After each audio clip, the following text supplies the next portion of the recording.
नमस्कार दोस्तों, welcome back to my YouTube channel base of education Mantra. प्यारे दोस्तों, आज हम करने वाले हैं एनसीईआरटी की बुक में क्लास 7 की बुक में ज्योग्राफी के चैप्टर नंबर 7 जिसका नाम है रेगिस्तान में जीवन। ये बिल्कुल न्यू एनसीईआरटी की बुक है। आप यहाँ पर देख सकते हैं, यहाँ पर प्रूफ के साथ आपको लगता है कि पुरानी है, तो ये नहीं है, बिल्कुल न्यू बुक से हम आपको करा रहे हैं, क्योंकि अपडेट डाटा है कि आपने देखा होगा यूट्यूब पे बहुत सारे लोग एनसीईआरटी की बुक को कराते हैं, लेकिन वो पुरानी बुक रहती है। आपको ध्यान रखना है कि ये अपडेट डाटा से आपको पढ़ना है, ठीक है, क्योंकि बहुत सारे चैप्टर को डिलीट कर दिया गया, ठीक है।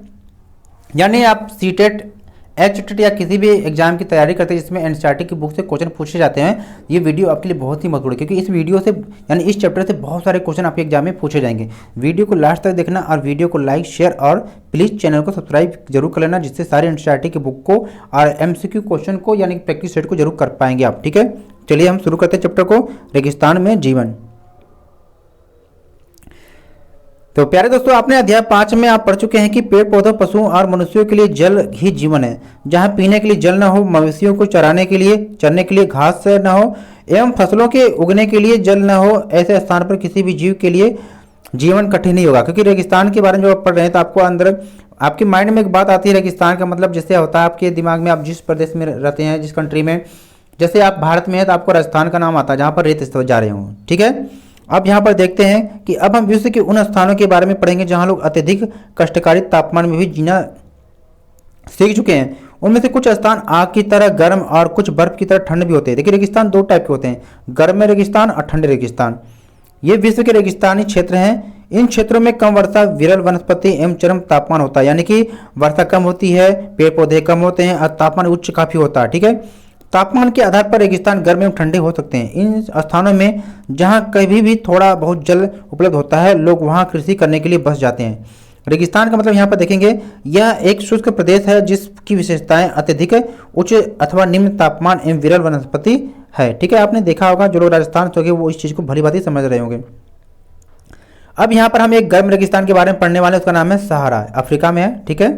चलिए, विश्व एवं अफ्रीका महाद्वीप के मानचित्र को देखिए। उत्तरी अफ्रीका के बड़े भूभाग पर फैले सहारा के रेगिस्तान का पता लगाना। यह विश्व का सबसे बड़ा रेगिस्तान है, ठीक है।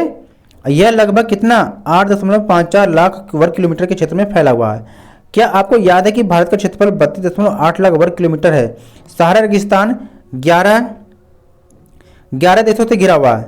यह नाम है अल्जीरिया, चाड, मिस्र, Libya, Mali, Mauritania, Morocco, Niger, Sudan, Tunisia एवं पश्चिमी सहारा, ठीक है। ये 11 देश हैं जो सहारा रेगिस्तान इनसे घिरा हुआ है, ठीक है। आगे देखेंगे, रेगिस्तान के बारे में सोचते समय आपके मस्तिष्क में तुरंत ही रेत का दृश्य उभरता है, परंतु सहारा मरुस्थल बालू की विशाल परतों से ढका हुआ ही नहीं, वरन वहाँ बजरी के मैदान और नग्न चट्टानी सतह वाले उत्थित पठार भी पाए जाते हैं। ये चट्टानी सतहें कुछ स्थानों पर 2500 मीटर से भी अधिक ऊंची है, ठीक है। ये आप सहारा रेगिस्तान को देख सकते हैं और उन राज्यों को, देशों को देख सकते हैं जिनसे ये घिरा हुआ, ये अलग अलग देश हैं, ठीक है। जो अभी हमने देखा था 11 हैं, इन सबको आप पढ़ लेंगे। पेपर में आपसे पूछा सकता है, ठीक है, कि निम्न में से कौन सा ऐसा देश नहीं है जिनसे क्या है सहारा रेगिस्तान नहीं घिरा हुआ है, ठीक है। चलिए आगे देखते हैं। यहाँ पर देखेंगे, क्या आपको यह जानकर आश्चर्य होगा कि आज का सहारा रेगिस्तान एक समय में पूर्णतः हरा भरा मैदान था। सहारा की गुफाओं से प्राप्त चित्रों से ज्ञात होता है कि यहाँ नदियां तथा मगर पाए जाते थे। हाथी, शेर, जिराफ, शुतुरमुर्ग, पेड़, पशु तथा बकरियां सामान्य जानवर थे, परंतु यहाँ की जलवायु परिवर्तन ने इसे बहुत गर्म शुष्क प्रदेश में बदल दिया। यानी कि आप सहारा रेगिस्तान जो आज देख रहे हैं, बहुत पहले क्या था, ये हरे भरे थे, ठीक है। यहाँ पर जानवर भी पाए जाते थे। अब यहाँ पर सहारा रेगिस्तान की जलवायु के बारे में हम पढ़ेंगे, ठीक है। सहारा रेगिस्तान की जलवायु अत्यधिक गर्म और शुष्क है। यहाँ की वर्षा ऋतु अल्पकाल के लिए ही होती है। यहाँ आकाश बादल रहित एवं निर्मल होता है। यहाँ नमी संचय होने की अपेक्षा तेजी से वाष्पित हो जाती है। दिन अविश्वसनीय रूप से गर्म होते हैं। दिन के समय तापमान 50 डिग्री सेल्सियस से ऊपर पहुँच जाता है, जिससे रेत एवं नग्न चट्टानें अत्यधिक गर्म हो जाती हैं। इसके ताप का विकिरण होने से चारों तरफ सब कुछ गर्म हो जाता है। रातें अत्यधिक ठंडी होती हैं तथा तापमान गिरकर हिमांक बिंदु लगभग 0 डिग्री सेल्सियस तक पहुंच जाता है। यानी कि दिन के समय तापमान 50 डिग्री सेल्सियस और रात के समय 0 डिग्री सेल्सियस तक पहुंच जाता है, ठीक है। यहाँ पर फैक्ट को देखेंगे कि सहारा के अल्जीरिया क्षेत्र में जो त्रिपोली लीबिया के दक्षिण भाग में स्थित है, यहाँ का सबसे अधिक तापमान 1922 में 57.7 डिग्री सेल्सियस दर्ज किया गया था, ठीक है। यहाँ पर तापमान आप देख लेंगे, ठीक है। चलिए अब देखिए सहारा रेगिस्तान में जो वनस्पति जात है, पेड़ पौधे और जीव जंतु, इनके बारे में देखते हैं। सहारा रेगिस्तान की वनस्पति में कैक्टस, खजूर एवं एकेसिया पाए जाते हैं। यानी कि जो रेगिस्तान में बढ़ने वाले जो पेड़ पौधे होंगे वही हो सकते हैं। तो आप सभी जानते हैं जो कांटे वाले होते हैं, ठीक है।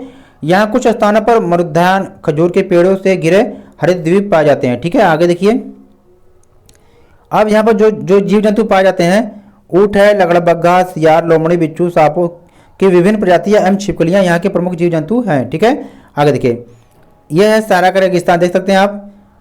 वैज्ञानिकों को तो यहाँ से मछलियों के कंकाल भी मिले हैं, यानी आपके अनुसार ये हो सकता है कि भाई पहले यहाँ पर मछलियाँ भी रही होंगी, ठीक है। अब यहाँ में रहने वाले जो लोग हैं इनके बारे में देखते हैं। सहारा रेगिस्तान की कष्टकारी जलवायु में भी विभिन्न समुदाय के लोग निवास करते हैं जो भिन्न भिन्न क्रियाकलापों में भाग लेते हैं। इनमें कौन कौन से हैं, देखिए बेदुइन एवं तुआरेग भी शामिल हैं। अब देखिए ये कौन से लोग हैं, आपसे पूछा सकता है। ये सहारा रेगिस्तान में रहने वाले जो लोग हैं, ठीक है, ये आप नोट कर लिए। सहारा में रहने वाले एक समुदाय है बेदुइन एवं तुआरेग। इसलिए हर एक पॉइंट को जो मैं अंडरलाइन कराता हूं उसको आप ध्यान से समझते रहिए। ये दो समुदाय है, ठीक है, कहाँ पर, सहारा रेगिस्तान का, ठीक है, ये भी नोट कर लेंगे। अब चलवासी जनजाति वाले ये लोग क्या है, बकरी, भेड़, ऊंट, घोड़े जैसे पशुधन को पालते हैं। इन पशुओं से इन लोगों को दूध मिलता है। इनकी खाल से ये पेटी, जूते, पानी की बोतल बनाने के लिए चमड़ा प्राप्त करते हैं तथा पशुओं के बालों का उपयोग चटाई, कालीन, कपड़े एवं कम्बल बनाने के लिए होता है। धूल भरी आंधियां एवं गर्म वायु से बचने के लिए ये लोग भारी वस्त्र पहनते हैं, ठीक है। चलिए अब आगे देखिए यहाँ पर सहारा में मरुद्यान एवं मिस्र में नील घाटी लोगों को निवास में मदद करती है। यहाँ जल की उपलब्धता होने से लोग खजूर के पेड़ उगाते हैं। यहाँ चावल, गेहूं, जौ एवं सेम जैसी फसलें भी उगाई जाती हैं। मिस्र में उगाई जाने वाली कपास पूरे विश्व में प्रसिद्ध है, ठीक है। तेल की खोज संपूर्ण विश्व में अत्यधिक मांग वाले इस उत्पाद को अल्जीरिया, लीबिया एवं मिस्र में होने के कारण सहारा रेगिस्तान में तेजी से परिवर्तित हो रहा है। इस क्षेत्र में प्राप्त अन्य महत्वपूर्ण खनिजों में लोहा, फास्फोरस, मैग्नीज एवं यूरेनियम सम्मिलित है। सहारा की सांस्कृतिक जीवन शैली में भी परिवर्तन आ रहा है। आज यहाँ मस्जिदों से ऊंचे कांच की खिड़कियों वाले भवन तथा ऊँटों के एक प्राचीन मार्ग के स्थान पर सुपर महामार्ग बन गए हैं। नमक के व्यापार में ऊँटों का स्थान ट्रक ले रहे हैं, ठीक है। अब यहाँ पर देखिए एक क्या है, तुआरेग लोग विदेशी पर्यटकों के लिए मार्गदर्शक का काम कर रहे हैं। आज अनेक चलवासी जनजाति के लोग शहरी जीवन की ओर आ रहे हैं, ठीक है, जहां वे तेल एवं गैस के कार्यों में नौकरी ढूंढते हैं, ठीक है। अब यहाँ पर देखेंगे क्या है कि क्या आप जानते हैं, कुछ बताया गया है यहाँ पर है कि जब रेत को पवन उड़ा ले जाती है तो वहाँ गर्त यानी गड्ढा बन जाता है। जहाँ गर्त में भूमिगत जल सतह पर आ जाता है वहाँ मरुद्यान बनते हैं। ये क्षेत्र उपजाऊ होते हैं, लोग इनके आसपास निवास करते हैं एवं खजूर के पेड़ तथा अन्य फसलें उगाते हैं। कभी कभी यह मरुद्यान असामान्य रूप से बड़ा भी हो सकता है। मोरक्को में क्या है, टैफिल लालेट मरुद्यान ऐसा ही एक विशाल मरुद्यान है। अब देखिए आपसे पूछा जा सकता है कि टैफिल लालेट क्या है, तो ये मोरक्को में एक बहुत बड़ा मरुद्यान है, ठीक है। ऐसा ही एक विशाल मरुद्यान है जो 13,000 वर्ग किलोमीटर के क्षेत्र में फैला हुआ है। ये भी आप नोट कर लेंगे, ठीक है। चलिए अब यहाँ पर एक और आपको रेगिस्तान के बारे में पढ़ना है जिसका नाम है लद्दाख। तो ये लद्दाख आपके भारत देश में ही है, ये ठंडा रेगिस्तान है, ठीक है। अब इसके देखिए लद्दाख शब्द दो शब्दों से मिलकर बना। ला का अर्थ होता है पर्वतीय दर्रा तथा दाख का अर्थ होता है देश, यानी कि पर्वतीय दर्रा वाला देश। चलिए देखते हैं क्या खासियत इसकी है, ठीक है। जम्मू एवं कश्मीर के पूर्व में बृहद हिमालय में स्थित लद्दाख एवं एक ठंडा रेगिस्तान है। इसके उत्तर में काराकोरम पर्वत श्रेणियां एवं दक्षिण में जास्कर पर्वत स्थित है। लद्दाख से होकर अनेक नदियां बहती हैं जिनमें सिंधु नदी प्रमुख है। ये नदियां गहरी घाटियों एवं महाखड्ड यानी कि गार्ड का निर्माण करती है। लद्दाख में अनेक हिमानियां जैसे गैगरी हिमानी, ठीक है, ये गैगरी हिमानिक है। चलिए आगे देखेंगे लद्दाख की ऊंचाई कारगिल में लगभग 3,000 मीटर से लेकर काराकोरम में क्या 8,000 मीटर से भी अधिक पाई जाती है। अधिक ऊंचाई के कारण यहाँ की जलवायु अत्यधिक शीतल एवं शुष्क होती है। इस ऊंचाई पर वायु परत पतली होती है जिससे सूर्य की गर्मी की अत्यधिक तीव्रता महसूस होती है। ग्रीष्म ऋतु में दिन का तापमान जो है 0 डिग्री सेल्सियस से कुछ ही अधिक होता है एवं रात में तापमान 0 से यानी कि 30 डिग्री सेल्सियस के नीचे चला जाता है। शीत ऋतु में यह बर्फीला ठंडा हो जाता है। तापमान लगभग हर समय यानी -40 डिग्री सेल्सियस से नीचे ही रहता है, क्योंकि यह हिमालय के वृष्टि छाया क्षेत्र में स्थित है, अतः यहाँ वर्षा बहुत ही कम होती है।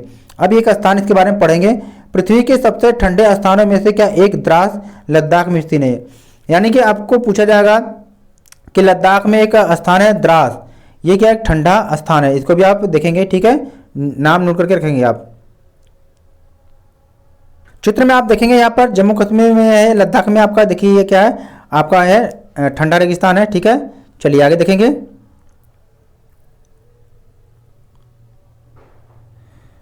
मुश्किल से 10 सेंटीमीटर प्रति वर्ष है, ठीक है। यह क्षेत्र बर्फीली हवाओं एवं तेज जलाने वाले सूर्य ताप का अनुभव करता है। यह जानकर आपको आश्चर्य होगा कि यदि आप सूर्य की धूप में इस तरह बैठें कि आपके पैर छाया में हो, तो आप एक साथ एक समय पर ही उष्माघात एवं तुषार उपघात से ग्रसित हो सकते हैं। देखिए क्वेश्चन कहीं से बन सकता है, ठीक है, इसलिए हर एक चीज को पढ़ना है। लद्दाख को खा पा चान भी कहते हैं, ठीक है, जिसका अर्थ होता है हिम भूमि। ये चीज भी आप नोट करते चलेंगे, ठीक है। चलिए आगे देखते हैं। अब क्या लद्दाख में जो पाए जाने वाले पेड़ पौधे और जीव जंतु के बारे में पढ़ते हैं, ठीक है।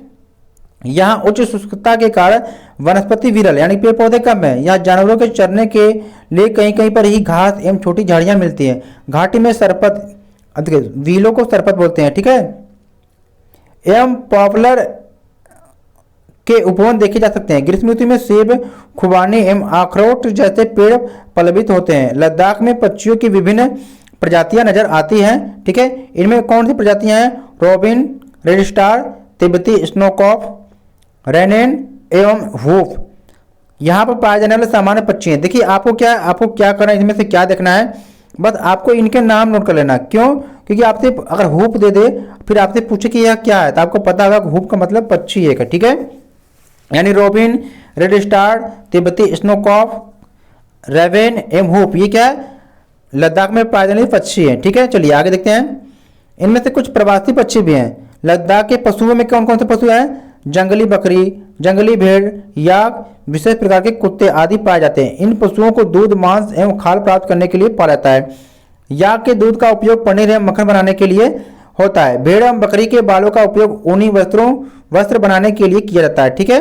चलिए यहाँ पर देखेंगे, क्या आप जानते हैं, ये सारे फैक्ट बहुत ही इंपॉर्टेंट होते हैं। तो चीरू या तिब्बती एंटीलोप एक विलुप्त प्राय जीव है।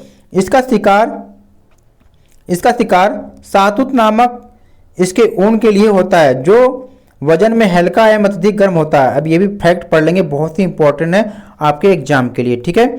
अब देखिए यहाँ पर एक चीज बहुत ही इंपॉर्टेंट दिया आपको। आपने देखा कि क्रिकेट का जो होता है किससे तैयार होता है क्रिकेट का बल्ला, तो क्रिकेट का सबसे जो अच्छा बल्ला होता है सरपत यानी कि विलो पेड़ की लकड़ी से बनता है। आपको नोट होना चाहिए, ठीक है। अब यहाँ पर जो रहने वाले लोग हैं इनके बारे में देखते हैं।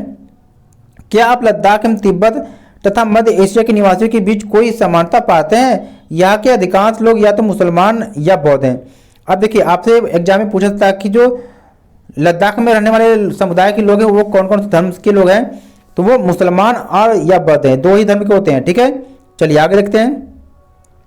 वास्तव में लद्दाख के क्षेत्र में अनेक बौद्ध मठ हैं, अपने परंपरागत गोम्पा के साथ स्थित हैं। देखिए आपके क्या बौद्ध मठ, यहाँ पर आपको गोम्पा ये किससे जुड़ा हुआ है? बौद्ध मठ से है, इसको आप देखेंगे, ठीक है। आगे देखेंगे।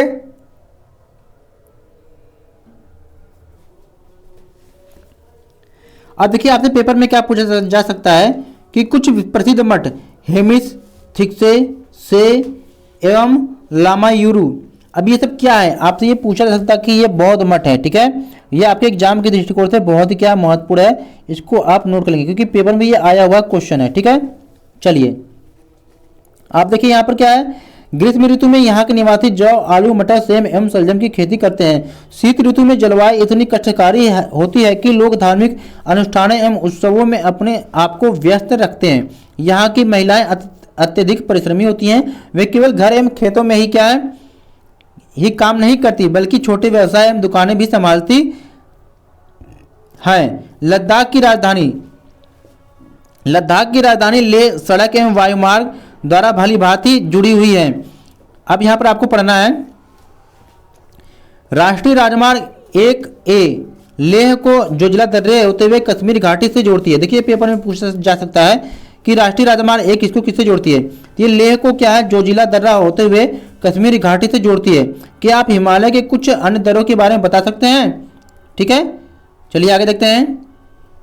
अब यहाँ पर देखेंगे, यहाँ का मुख्य क्रियाकलाप पर्यटन है। देश विदेश से अनेक पर्यटन यहाँ पर्यटन यानी देश विदेश से अनेक पर्यटक यहाँ पर्यटन के लिए आते हैं। गोम्पा दर्शन, घास के मैदानों व हिमनदों की सैर एवं उत्सवों तथा अनुष्ठानों को देखना यहाँ के प्रमुख क्या है, पर्यटक आकर्षक हैं। ठीक है, आगे देखिए। अब यहाँ पर देखेंगे, आधुनिकीकरण के फलस्वरूप यहाँ के जनजीवन में परिवर्तन आ रहा है, लेकिन लद्दाख के लोगों ने शताब्दियों से प्रकृति के साथ समन्वय एवं संतुलन करना सीखा है। जल एवं ईंधन जैसे संसाधनों की कमी के कारण ये आवश्यकता अनुसार एवं मितव्ययता से ही इनका उपयोग करते हैं और कुछ भी व्यर्थ नहीं करते हैं। ठीक है, ये हमने यहाँ पर पढ़ा है। अब यहाँ पर आप देखेंगे, क्या आप जानते हैं मनाली लेह राजमार्ग 4 दर्रों से गुजरती है। आपसे पूछा जा सकता है कौन कौन सा है, रोहतांग ला, बारालाचा ला, लुनगालाचा ला, टंगलंग ला। यह राजमार्ग केवल जुलाई से सितंबर के बीच खुलता है। आपको यह भी पता होना चाहिए कि जो राजमार्ग है जुलाई से सितंबर के बीच ही खुलता है, जब बर्फ को मार्ग से हटा दिया जाता है। ठीक है, चलिए यहाँ पर देखिए, हमने सारे फैक्ट को अच्छी तरीके से पढ़ लिया है। अब इस वीडियो को लाइक, शेयर और चैनल को सब्सक्राइब कर लीजिए सभी प्रकार के एनसीईआरटी की बुक को देखने के लिए, क्योंकि हम एनसीईआरटी की बिल्कुल न्यू बुक को कराते हैं। क्योंकि अगर पुरानी बुक में आप पढ़ोगे तो डाटा बहुत गलत हो सकता है। ठीक है, इसलिए वीडियो को लाइक, शेयर और चैनल को सब्सक्राइब कर लीजिए एनसीईआरटी की बुक को, फैक्ट को एम प्रैक्टिस सेट को देखने के लिए। Thanks for watching.